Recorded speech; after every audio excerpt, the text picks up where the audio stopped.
PH ज्ञात करने के लिए इंडिकेटर पेपर पीएच का मान 1 से 14 तक।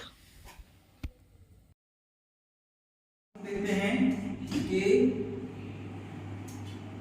जल के विभिन्न स्रोतों को लाकर हम इसका पीएच मान ज्ञात करते हैं। हमारे पास आवश्यक सामग्री है।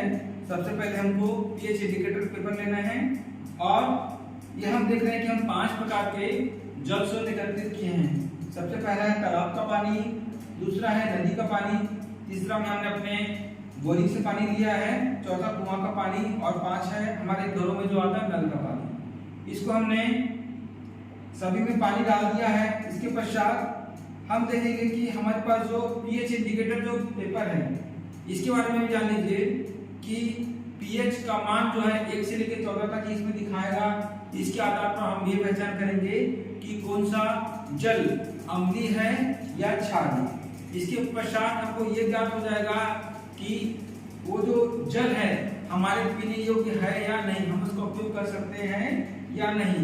आदर्श रूप से जो जल का जो मान होता है वो 7 उदासीन होता है, लेकिन अगर हमको 6.5 पीएच से भी 8.5 पीएच का भी अगर हमको जल प्राप्त हो जाता है तो वो हमको आदर्श जल के रूप में मानते हैं, उसका उपयोग आसानी से कर सकते हैं। अब देखिए ये जो हमारा पीएच इंडिकेटर पेपर है इसको हम फाड़ के क्या करेंगे, कुछ समय के लिए डाल देते हैं इसमें। ये देखिए जैसे मैंने इसमें डाल दिया है ना। ऐसा करके बारी बारी से हम क्या करेंगे, सारे में पीएच पेपर को डाल देते हैं।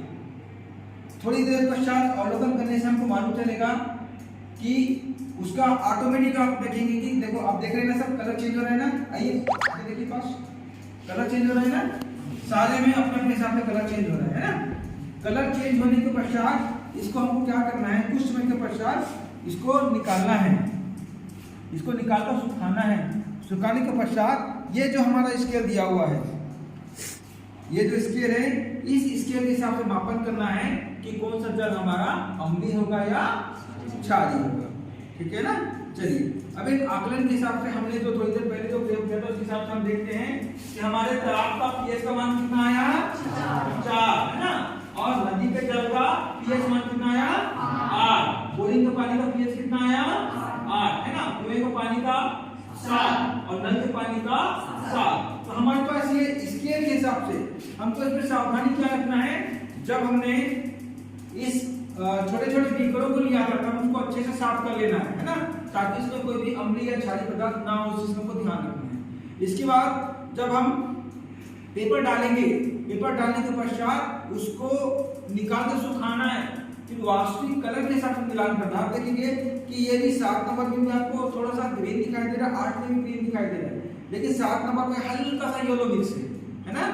तो कलर के हिसाब से हमको मान ज्ञात करना है और उसको अच्छे से मिलान करने के पश्चात ही हमको जज करना है। जैसे हमने देखा कि ये तालाब का जल पीएच मान 4 है। पीएच का मतलब क्या होगा, पावर ऑफ हाइड्रोजन है ना। जब हम इसका लिखते का मान 4 है, इसकी प्रकृति क्या होगी, अम्लीय होगी है ना। तो इस प्रकार हम देखते हैं कि नदी का जल इसका पीएच मान कितना है, 8 है ना। इसकी प्रकृति क्या होगी, क्षारीय होगी। बोरिंग का पानी का पीएच कितना है, 8 है ना, और इसकी प्रकृति क्या होगी, क्षारीय होगी है ना। कुएं के जल का मान 7 है ना, इसकी प्रकृति क्या है, मतलब ये हमारे पीने योग्य पानी है जिसका हम आसानी से हम उसका उपयोग कर सकते हैं। नल का जल का मान कितना है, 7, ये भी हमारे लिए उदासीन है। इसका मतलब हम जो पीएच स्केल 1 से लेकर कहां तक देखेंगे, 14 तक। 1 से लेकर 14 तक में 7 उदासीन है और 1 से लेकर जो 7 के बीच का होगा वो क्या कहलाएगा, अम्लीय। 1 से लेकर 7 के बीच का क्या कहलाएगा, अम्लीय। और जो 7 के बाद और 14 से कम होगा क्या कहलाएगा, क्षारीय। अगर कोई इसके आधार पर हम अगर मिट्टी का भी करते हैं तो हम ये पहचान कर सकते हैं कि कौन सी मिट्टी अम्लीय है या क्षारीय। अगर मान लीजिए कोई मिट्टी अम्लीय है तो उसको हम क्षारीय पदार्थ देकर उसका उपचार कर सकते हैं। अगर कोई मिट्टी मान लीजिए क्षारीय है हम उसका उपचार अम्लीय पदार्थ डाल के कर सकते हैं। तो हमने इस प्रयोग में हमने देखा कि जल के विभिन्न स्रोतों से पीएच को मान ज्ञात करना है। ठीक है, सावधानी क्या रखना है हमको, सबसे पहले बीकरों को या जो हमारा टेस्ट ट्यूब है उसको अच्छे से साफ कर लेना है ना।